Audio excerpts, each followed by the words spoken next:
Welcome to Not Milk Never Milk. Subscribe if you're lactose intolerant.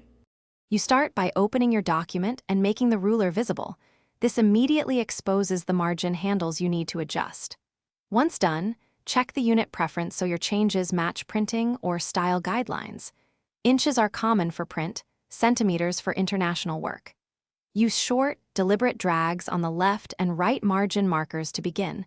This changes the editable page width. Make sure to pause after each move to confirm text reflows as expected, because that visual feedback prevents overcorrection.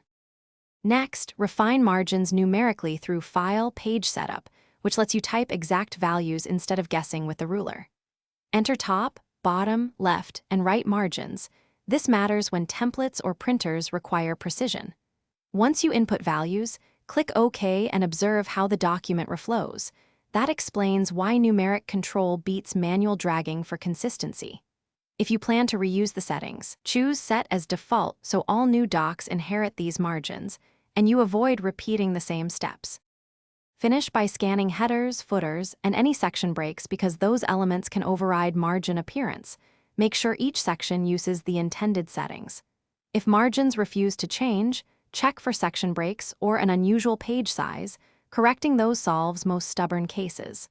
Finally, export to PDF to verify the printed layout exactly. This step confirms what printers will see. If issues persist, revert the last change and apply margin adjustments section by section to isolate the problem. Thanks for watching. If this was helpful, leave a like and consider subscribing. See you next time.